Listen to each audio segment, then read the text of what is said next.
All the NEET 26 aspirants, इस video को end तक जरूर देखना and not waste your time. I just take your 5 minutes but I am talking about a very important thing in this video. See, NEET में क्या पढ़ना है, क्या नहीं पढ़ना है, क्या इंपॉर्टेंट टॉपिक्स हैं, क्या इंपॉर्टेंट क्वेश्चंस है, या जो PYQs हैं, क्या स्ट्रैटेजीज आपको फॉलो करनी है, इनके बारे में हर एक कोई बंदा बात करता है। बट वो क्या ओवरलुक कर देते हैं कि इस टाइम पे जब नीट को आने में सिर्फ 1 महीना बचा है, तो उस टाइम पे एक एस्पिरेंट की जो मेंटल स्टेट है वो क्या होती है, उसको कितनी एंग्जाइटी, ओवर थिंकिंग, स्ट्रेस के साथ डील करना पड़ता है एंड साइड बाय साइड अपनी प्रिपरेशन भी करनी पड़ती है। ठीक है, कुछ लोग तो सोचते हैं कि ये जो टॉपिक्स है कम्प्लीटली इररेलेवेंट है, या कुछ लोग ऐसे होते हैं जो सोचते हैं कि इन टॉपिक्स की कुछ थोड़ी बहुत रेलेवेंस है but they never talk about it. तो आज के वीडियो में हम इन्हीं चीज़ों के बारे में बात करने वाले हैं because I am my self a second year MBBS student. तो मैं इस फेज़ को गो थ्रू कर चुकी हूँ जिस फेज़ में तुम लोग अभी हो। सो आई वेरी वेल नो कि कितनी ज़्यादा एंग्जाइटी होती है, एंड मैं तो लाइक जनरली भी एक बहुत ज़्यादा ओवर थिंकर पर्सन हूँ। तो उस टाइम पे तो तुम लोग सोच सकते हो कि कितनी ज़्यादा ओवर थिंकिंग होती है। एंड एक कॉन्स्टेंट चीज़ जो बनी रहती है वो होती है दुख दुख। ठीक है, दिल में कांस्टेंट एक दुख दुख सी बनी रहती है। Like when you go to sleep at night ना, तो ये जो थॉट है ये आपको हॉन्ट करता है कि कल सुबह उठ के आपको वापस से ही पूरे दिन पढ़ाई करनी पड़ेगी, जितनी मेहनत आपने आज करी है आपको कल भी करनी पड़ेगी।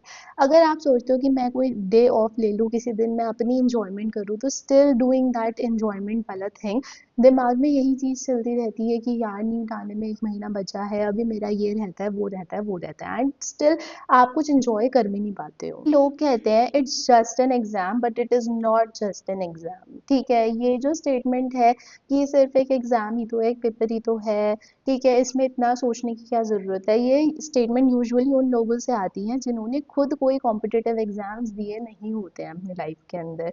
ठीक है, या फिर अगर दिए भी होते हैं तो ये स्टेटमेंट वो लोग बोलते हैं जो दूसरे बंदे को लाइक इन्फीरियर फील कराना चाहते हैं कि मुझसे तो हो गया और तुझसे नहीं हो पा रहा है। सो द थिंग इज, देखो इस टाइम पे आपको खुद को स्ट्रेस आउट करने की कोई नीड नहीं है। जो आपको फील हो रहा है ना, तो वही जो बाकी के एस्पिरेंट्स हैं उन्हें भी फील हो रहा होगा। You are not different. ऐसा नहीं है कि तुम स्ट्रेस आउट हो रहे हो तो और लोग नहीं हो रहे होंगे, वो भी इक्वली स्ट्रेस्ड आउट ही होंगे। ठीक है, क्योंकि सबके लिए 1 महीने में पेपर जो है वो आने वाला है। इस टाइम पे बहुत सारे इमोशंस होते हैं जो हम हमारे अंदर दबा के बैठे रहते हैं बिकॉज वो सुनने के लिए कोई होता नहीं है। ठीक है, यूजुअली आप एग्जाम के टाइम पे पेरेंट्स को जाके नहीं बोलते हो कि मुझे ऐसा लग रहा है, वैसा लग रहा है। वाई? बिकॉज पेरेंट्स बोलेंगे कि इससे हो नहीं पा रहा होगा, या फिर there are plenty of reasons. ठीक है, तो बहुत सारे इमोशंस होते हैं जो हम हमारे अंदर दबा के बैठे रहते हैं and there is no one जिसके साथ हम उन्हें शेयर कर पाए। ठीक है, बट मैं तुम लोगों को ये कह रही हूँ कि वीडियो एंड होने के बाद तुम कमेंट सेक्शन में जाना एंड तुम इस टाइम पे जो भी फील कर रहे हो, अच्छा बुरा व्हाटएवर, ठीक है, रिलेटेड टू नीट और completely unrelated, just comment it down. ठीक है, मैं हर एक कमेंट का रिप्लाई करूंगी एंड मुझे जो लगेगा जो सबसे ज़्यादा एकदम ऐसा किडनी टचिंग कमेंट है, आई ऑल्सो पिन दैट। ठीक है, इससे क्या है कि तुम्हें एक जगह मिल जाएगी जहाँ पे तुम अपने इमोशंस को एक्सप्रेस कर दोगे। ठीक है, किसी को पता भी नहीं चलेगा कि हाँ ये कौन बंदा है। ठीक है, like no one will get to know that. तुम्हारा क्या होगा कि तुम्हें कहीं ना कहीं एक ऐसा स्पेस मिल जाएगा जहाँ पे तुमने अपने इमोशंस को, फीलिंग्स को लेट गो कर दिया है and no one is judging you. ठीक है, ऑब्वियसली नो वन विल जज you. I know it is a very very tough time but you will go through it. ठीक है, मेरे को पता है कि सबसे पहले तुम लोगों का गोल होता है तुम्हें सिलेबस कंप्लीट करना है। सिलेबस कंप्लीट होता है तो दूसरी चीज़ आ जाती है कि तुम्हें कंप्लीट सिलेबस रिवीजन करनी है। एक बार रिवीजन करके हटते नहीं होगी, ये हो जाता है दूसरी बार करनी है, तीसरी बार करनी है, उसके बाद इतने सारे भर भर के मॉक टेस्ट देने हैं। सिर्फ मॉक टेस्ट देना या उसके अंदर जो तुम्हारा बेकार स्कोर आया है वो देख के सैड हो जाना इज नॉट इनफ। तुम्हें उनका कंप्लीट एनालिसिस भी करना पड़ेगा, अपने मिस्टेक्स पे वर्क भी करना पड़ेगा। तो ये एक पूरी साइकिल है, बट इस चीज़ को भी याद रखो कि तुम इस साइकिल में अकेले नहीं हो, और भी बहुत सारे लोग हैं जो इस साइकिल को करते हैं तुम्हारे साथ ही। नीट का पेपर देने के लिए सिर्फ पढ़ना पढ़ना पढ़ना इज नॉट इनफ। अगर एक्चुअल में डॉक्टर बनना तुम्हारा सपना है तो तुमने नीट को चूज करा है, अब तुम्हें नीट का पेपर क्लियर करने की तरफ थोड़ा ध्यान देना पड़ेगा। सी, आई थिंक सो कि बहुत सारे मेंटोर्स हैं यूट्यूब पे जो पढ़ाते हैं एंड वो हर एक चीज़ इंपॉर्टेंट टॉपिक्स वगैरह सब बताते हैं। बट जो लोग एक्चुअल में तुम्हारी मेंटल स्टेट के बारे में बात करते हैं, आई थिंक सो कि इतने लोग नहीं हैं, ठीक है, जिन पे तुम कंप्लीटली रिलाई कर सकती हो, ठीक है, अपने इमोशंस एक्सप्रेस कर सकते हो। बिकॉज जब मैं अपनी नीट की प्रिपरेशन कर रही थी तो पढ़ना क्या है कैसे है, वो तो सेम वही चीज़ होती है जो बुक्स में है वही आपको पढ़ना है। अब कुछ लोग होते हैं जो सेल्फ स्टडी करते हैं, जो बुक से खुद पढ़ लेते हैं, कुछ लोग होते हैं जिन्हें चाहिए होते हैं टीचर्स जो बुक की ही लिखी हुई चीज़ को उन्हें एक बार बोल के वर्बली एक्सप्लेन करे, एंड फिर वो चीज़ें उनके दिमाग में बेटर रिटेन हो जाती है। So there are both the kind of people. But मेरे नीट की प्रेप के टाइम पे मुझे जिस एक चीज़ की कमी फील हुई थी वो ये थी कि मैं अपने इमोशंस कहाँ पे एक्सप्रेस करूँ, या फिर मैं उनसे कैसे रिलेट कर पाऊँ, क्योंकि एक्सप्रेस करने के लिए there was no one for me, ठीक है, कोई इंसान नहीं था। एंड टॉकिंग अबाउट यूट्यूब, तो यूट्यूब पे भी मुझे कोई एक ऐसा मेंटोर नहीं मिला जिसके थ्रू मुझे ऐसा लगे कि मैं रिलेट कर पा रही हूँ अपने इमोशंस को, या फिर मैं उन्हें कमेंट सेक्शन में कमेंट करके अपनी किसी भी चीज़ को एक्सप्रेस कर सकती हूँ। तो अगर तुम लोग अपनी किसी भी चीज़ को, इमोशन को, एंग्जाइटी, स्ट्रेस को एक्सप्रेस करना चाहते हो तो मेरे कमेंट सेक्शन में जाके तुम अपना अपना जो भी फील कर रहे हो जस्ट लेट इट फ्लो, ठीक है, let it flow, and I will reply to each and every comment. क्योंकि देखो यार, अगर तुम्हें एक्चुअल में डॉक्टर बनना है तो अब नीट आने में सिर्फ 1 महीना बचा है। 1 महीने में जम के मेहनत कर लो, ठीक है, बट मेहनत तुम कब कर पाओगे, जब एक बार तुम अपने इमोशंस को लेट गो होने दोगे। एंग्जाइटी हो रही है, होती है, ओवर थिंकिंग हो रही है, होती है। एंग्जाइटी होना वही एक पर्सन फील कर सकता है जिसने उस फेज को खुद से एक्सपीरियंस करा हो। अब देखो यार, अगर तुम्हें डॉक्टर बनना है, 1 महीना बचा है, जम के मेहनत करो। इतने टाइम से तुम मेहनत करते आ रहे होगे, तुम्हारे कुछ ड्रॉप ईयर्स भी रहे होंगे, पूरे साल तुमने जम के हर एक चैप्टर के PYQ सॉल्व करे होंगे।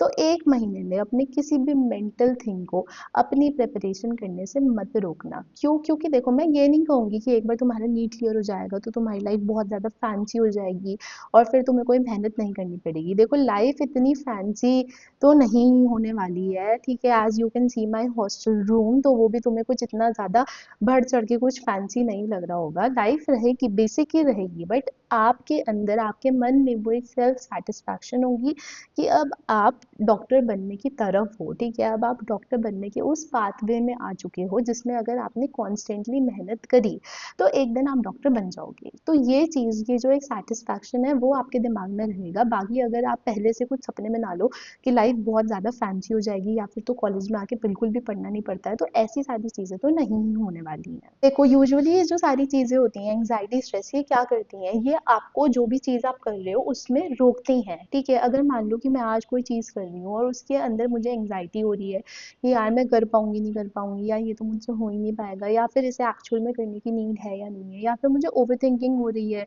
कि ये वर्थ इट है नहीं है, क्या है, क्या और लोग अगर मैं ये कर रही हूँ तो और लोग मुझे देख के मुझे जज तो नहीं करेंगे, और लोग क्या सोचेंगे। तो ये जो सारी चीज़ें होती है ना, एंग्जाइटी एंड ओवर थिंकिंग, ये क्या करती हैं, ये बेसिकली आप जो चीज़ करना चाह रहे हो उसे करने से रोकती हैं। बिकॉज मेरे को भी मेरी नीट प्रेप के टाइम पे जिस एक चीज़ की कमी फील हो रही थी वो ये था कि यार मुझे कोई ऐसा बंदा मिल जाए जो मुझे मोटिवेट कर दे। मुझे ये था कि हाँ, पढ़ तो मैं लूंगी, पढ़ लूंगी मैं, उसमें कोई प्रॉब्लम नहीं है, बट मेरे पास कोई पर्सनली बंदा नहीं है अपनी फीलिंग्स एक्सप्रेस करने के लिए। तो मुझे यही चाहिए था कि यार कोई मिल जाए जो जिसको सुन के मुझे रिलेटेबल फील हो, जिसको सुन के मुझे ऐसा लगे कि हाँ यार, मेरा हो गया, मोटिवेशन हो गया, अब मैं 1 हफ्ते जम के मेहनत करने वाली हूँ। उसके बाद अगर मुझे फील होता है वापस से लो, वापस से डाउन फील होता है, मूड स्विंग्स फील होते हैं, then again I will watch some video, and उसके बाद मेरा अगेन एक हफ्ते का एनर्जी बूस्टअप होने वाला है एंड मैं अगेन पढ़ने वाली हूँ। सोल्यूशन ये है कि अगर एंग्जाइटी, ओवर थिंकिंग आपको पुल डाउन कर रही है तो इसके अंदर आपको क्या करना है, आपको वो चीज़ अपनी ईगो पे ले जानी है। आपको ऐसे सोचना है कि यार अगर दूसरे बंदे ने ये करा है तो मैं भी कर सकता हूँ, ठीक है, अगर और लोग भी कर रहे हैं कोशिश तो मैं भी कर सकता हूँ, ठीक है। इवन अगर आप ये सोचो ना कि मुझे जो बंदा ऑलरेडी सक्सेसफुल हो चुका है, लाइक जिसका ऑलरेडी MBBS में एडमिशन हो गया, मैं उससे कंपेयर नहीं कर रहा हूँ, तो उस बंदे से कंपेयर करो जो अभी आपके तरह ही एस्पिरेंट है, जो भी आपके तरह ही मेहनत कर रहा है नीट क्रैक करने के लिए, उससे एटलीस्ट कंपेयर करो।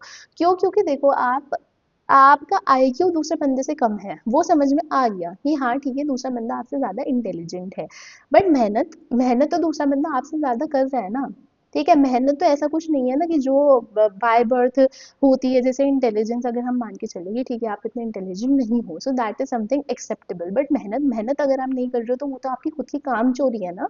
ठीक है, आप खुद ही काम चोर हो, आप नहीं करना चाह रहे मेहनत।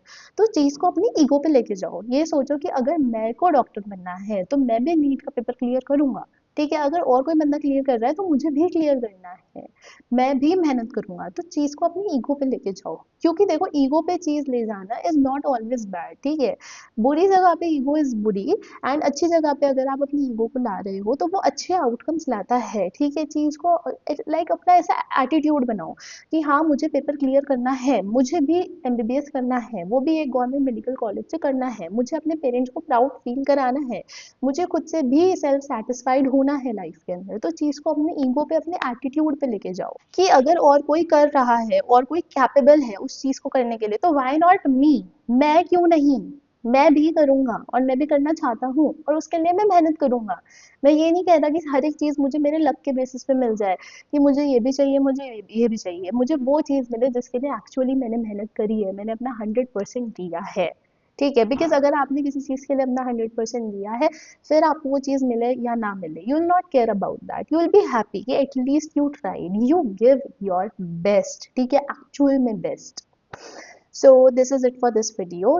चीज क्या टास्क है अब तुम लोगों का वो तुम्हें समझ आ गया होगा। कमेंट सेक्शन में जाके अपने इमोशंस फीलिंग्स एक्सप्रेस करो, I will reply to them, I will even pin. ठीक है, एंड अगर तुम लोगों को वीडियो पसंद आए then do share it with your friends who are also struggling like you, and do subscribe my channel अगर तुम लोगों को ऐसी ही और मोटिवेशनल वीडियोस चाहिए, बिकॉज क्या पढ़ना है नहीं पढ़ना है ये सब बताते हैं, बट कोई एक ऐसा बंदा जो तुम्हारी मेंटल हेल्थ की, स्ट्रेस एंजाइटी की परवाह करे, वो लोग बहुत कम मिलते हैं। एंड अगर ऐसा कोई पर्सन तुम्हें तुम्हारी लाइफ में भी मिलता है तो उसे पकड़ के रखो, ठीक है, उसे जाने मत दो।